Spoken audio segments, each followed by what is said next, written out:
ETF index mutual funds నేర్చుకుని stock మార్కెట్లో రాణించాలనుకుంటున్నారా? వెంటనే ఈ నెంబర్కి కాల్ చేయండి.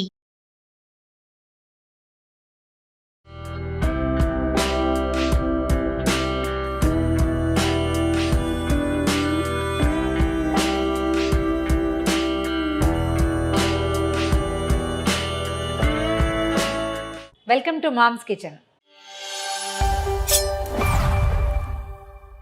పొద్దున్న లేచేసరికి టిఫిన్ కోసం వెతుక్కుంటాం. దోశలు, ఇడ్లీలు, పూరీలు, చపాతీలు, ఉప్మాలు, పొంగలు బోల్డని చేస్తాం. అయితే ఈ దోశలకి పిండి ఎలా చేస్తే మెత్తగా వస్తాయి, లేదా ఇడ్లీ పిండి ఎలా చేస్తే మెత్తగా వస్తాయి, ఎప్పుడూ డౌట్ ఉంటూనే ఉంటుందండి. కొంతమంది అలవాటుగా చేసేస్తారు, వాళ్ళకి మనం ఏం చెప్పేదేం లేదు, వాళ్ళకి చెప్పక్కర్లేదు. ఒక ఆవిడెవరో మీరు చెప్పినట్టు చేస్తే నాకు బాగా కుదరలేదని కూడా చెప్పారు. నేను చెప్పినట్టు ఎందుకు చేయాలి? మీకు చేత వస్తే మీకు చేత వచ్చినట్టు చేసుకోండి. చేత కాని వాళ్ళు, ఎవరికైతే దాని మీద అనుమానం ఉంటుందో వాళ్ళు, సరిగ్గా కుదరని వాళ్ళు చూడడం కోసం ఒక ప్రత్యేకమైన వీడియో చేయబోతున్నాం. ఇవాళ దోసపిండి మెత్తగా రుచికరంగా వచ్చేలాగా ఎలా రుబ్బాలి, ఏం చేయాలి. నా ఛాయిస్ అయితే ఎప్పుడూ దోశలు, ఇడ్లీలకి మినపప్పు పొట్టుదేనండి. అయితే ఈ పొట్టు మినపప్పు కడగటం భలే కష్టం, చాలా కష్టం అనుకుంటారు. నాకేం లేదు, నేను రెగ్యులర్గా చేస్తాను ఈ పని. హాయిగా ఉంటుంది, ఎక్కువ రుచిగా ఉంటుంది కూడా. పొట్టు మినపప్పు కనుక మనం దోశలకి వేసుకునేటట్టయితే ఒక గ్లాసు పప్పుకి 2 గ్లాసుల బియ్యం. ఈ బియ్యానికి కొత్త బియ్యం అయితే బాగుంటుంది, లేదా మనకి ఇప్పుడు రేషన్ బియ్యం దొరుకుతాయి. ఎక్కడైనా అవకాశం ఉంటే ఇలా కంట్రోల్ బియ్యం తెచ్చుకుంటే చాలా బాగుంటుందండి. ఇది కనుక అయితే ఇందులో ఇంకా ఏ ప్లస్లు లేవు. మినపప్పు పొట్టుపప్పు అయితే కనుక, ఒకవేళ పొట్టుపప్పు కాదు, మనం గుండు పప్పుతోటి, మినపగుళ్ళు లేదా మినపప్పుతో చేసేటట్లయితే 1కి 2, ఒక మినపప్పు 2 బియ్యమే. దాంతోపాటు 1 స్పూన్ మెంతులు, ఒక 2-3 స్పూన్ల అటుకులు వేసి రుబ్బుకోవాలి. మెంతులేమో బియ్యంతో పాటు నానబెట్టాలి, అటుకులేమో రుబ్బేటప్పుడు రుబ్బేసుకోవాలి. అప్పుడు కొంచెం మెత్తగాను కావాలంటే, లేదా క్రంచిగాను మనకి ఎట్లా కావాలంటే అలా వస్తుందన్నమాట. పొట్టు మినపప్పుకి అయితే ఇంకేం లేదు, డైరెక్ట్గా వేయటమే. అయితే ఈ పొట్టుపప్పుతో చాలామంది నేను చూస్తానండి, పొట్టుపప్పు ఎక్కువ పొట్టు తీయకూడదు, ఇందులో బోల్డంత హెల్త్ ఇవి బెనిఫిట్స్ ఉంటాయని భావిస్తారు. కానీ కాదండి. పురాతన కాలం నుంచి మినపప్పు పొట్టుతో సహా తింటే చెవుడు వస్తుందని చెప్పేవాళ్ళు. దీనికి కలిగిన ఆరోగ్య కారణం అంటే మెడికల్గా దానికి నేను చెప్పలేను, కానీ పొట్టుపప్పు ఎక్కువ తొందరగా చెవుడు వచ్చిన వాళ్ళకి మినపకాయలు తినే అలవాటు ఉందని చెప్పేవాళ్ళు ఊళ్ళల్లో. కాబట్టి మనం దోశలకు కానీ ఇడ్లీలకు కానీ 85% పొట్టు తీసేయాలి, 15% ఉంచుకోవాలి. అక్కడ ఒక 20 బద్దలకి 30 బద్దలకి కాస్త పొట్టు ఉండాలి, అంతే అనమాట. అదే మనం గారెలు చేసుకుంటామనుకోండి 70% తీయాలి, వేగిపోతుంది కాబట్టి నూనెలో. సో అసలు ముందు మినపప్పు నానబెట్టడం ఎట్లా, దాన్ని పొట్టు తీయటం ఎట్లా చూద్దాం. దాని తర్వాత దోసపిండి సంగతి ఆలోచిద్దాం. మినపప్పు పొట్టుదైతే కనుక మినిమం 5 hours నానితేనే పొట్టు చక్కగా బయటకు వస్తుందండి. 5 గంటలు నానబెట్టిన మినపప్పు ఉంది, తీసి చూపిస్తాను. ఒకవేళ మినపప్పు తొందరగా నానిపోవాలి, మనకు చాలా అర్జెంట్ ఉంటే ఇనపట్ల కాడలు ఏదైనా ఇందులో పడేసామంటే కొంచెం తొందరగా నానిపోతుందని చెప్తారు. దీనికి ఏంటంటే రన్నింగ్ వాటరు మా చిన్నప్పుడు ఉండేది కాదండి. ఇలా బకెట్లలోనూ, టబ్బుల్లోనూ, తర్వాత తొట్టెల్లోనూ పెట్టుకునేవాళ్ళం. కొట్టే పంపులు, నుయ్యి ఉండేవి కదా, చేదలు బావిలోంచి చేదుకునేవాళ్ళం.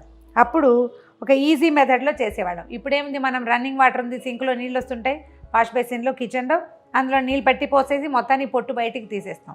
ఆటే నీళ్లు వాడకుండా తీసే విధానం అన్నమాట ఇది. అలాగా చేసేయాలి. దీన్ని పప్పుని నానబెట్టేటప్పుడే ఒక 4-5 సార్లు కడిగేసేయాలి.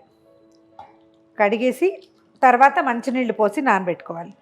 ఈ నీళ్ళని అటు ఇటు మారుస్తూ తీయచ్చు, ఇది ఒక పద్ధతి. ఇందులో 2-3 విధానాలు ఉన్నాయి, చెప్తాను అది కూడా. ఇదేంటంటే కొంచెం పల్లెటూరి పనులు, కాస్త ఓపిక మంతుల పనులు కూడా.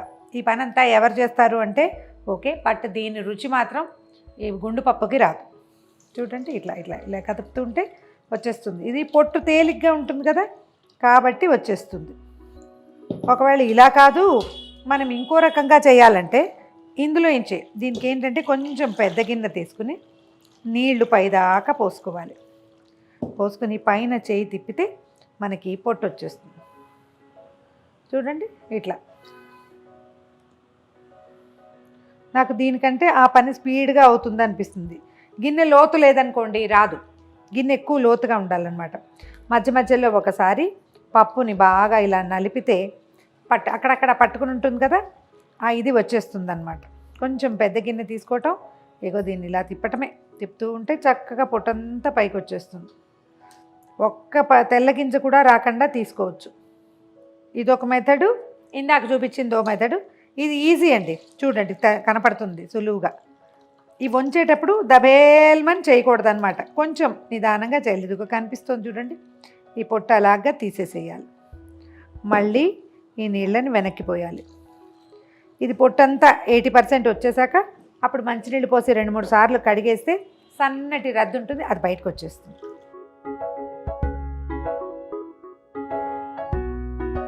మధ్యలో 1-2 తెల్లబద్దలు వస్తే వీటిని పడేయకుండా, అంటే బతికించకూడదనమాట.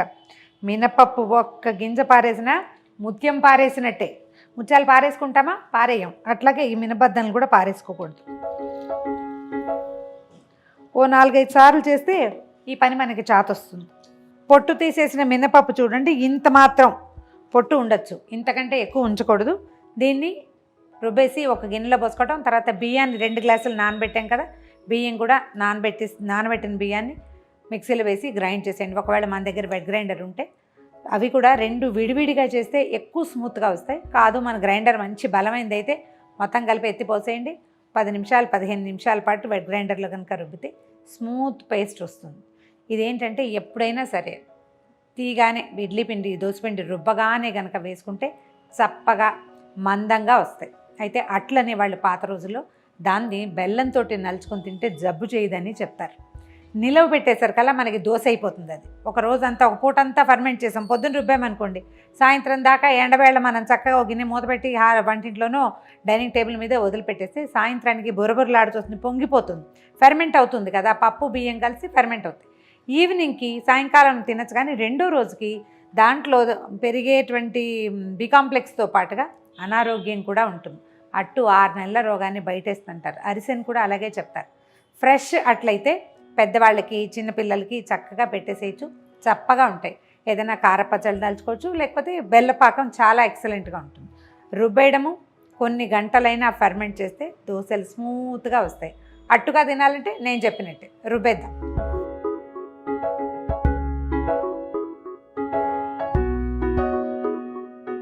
మినపప్పు బియ్యము విడివిడిగా గ్రైండ్ చేసి మళ్ళీ రెండింటిని కలిపి ఇంకోసారి గ్రైండ్ చేస్తే బ్లెండింగ్ బాగుంటుందండి, బాగా కలిసిపోతుంది. ఈ కన్సిస్టెన్సీలో తీసేస్తే దోశలు పర్ఫెక్ట్గా వస్తాయి. మీరు ఇనపెనం మీద వేసుకోవచ్చు, లేకపోతే మన నాన్ స్టిక్ ప్యాన్ మీద వేసుకోవచ్చు. నా ఓటైతే ఎప్పుడు కూడా ఐరన్ ప్యానే. సరిపడా మన రుచికి సరిపడా ఉప్పు వేసుకోండి. ఒకవేళ ఇంట్లో బీపీ ఉన్న వాళ్ళు ఎవరైనా ఉంటే కనుక సైంధవ లవణాన్ని వాడుకోండి. మనకి pink salt, Himalayan pink salt అని దొరుకుతుంది కదా, అది వాడండి, చక్కగా ఉంటుంది. దోశ పిండి చూడండి ఇలా ఉంది, ఇట్లా. ఇదైతే మీకు దేని మీదకైనా స్ప్రెడ్ అవుతుంది. ఇందాకే చెప్పుకున్నాం కదా, మనం ఫ్రెష్ పిండితో వేసుకుంటే జబ్బు చేయదు, కొంచెం రుచి తక్కువ ఖచ్చితంగా ఉంటుందండి.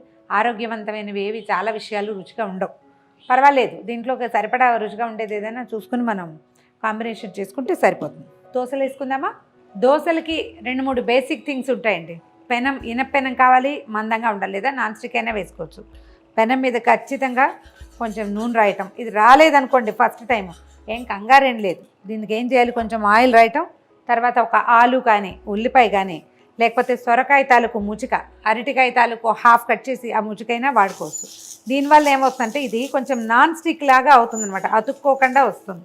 ఒకసారి మొత్తం అంతా స్ప్రెడ్ చేయాలి.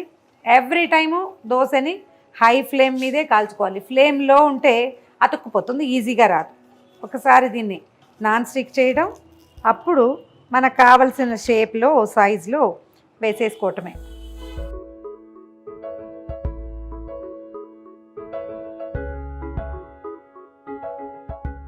ఇంత పిండి వేస్తే రాదు, మీరు ఇది అడగద్దు నన్ను.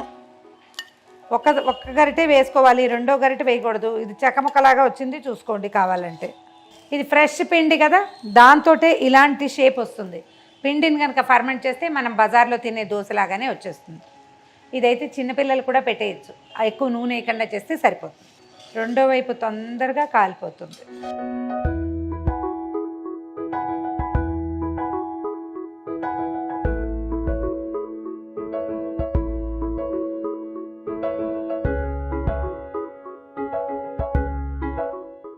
ఇలా ఎన్ని కావాలంటే అన్ని దోశలు వేసేసుకోవచ్చు. నిలవబెట్టిన పిండి అంటే ఫర్మెంట్ అయిన పిండి అయితే చాలా స్మూత్గా, బాగా క్రిస్పీగా, క్రంచీగా కూడా వస్తుంది. మెత్తగా కావాలంటే ఫ్రెష్ దోశలు వేసేసుకోవచ్చు.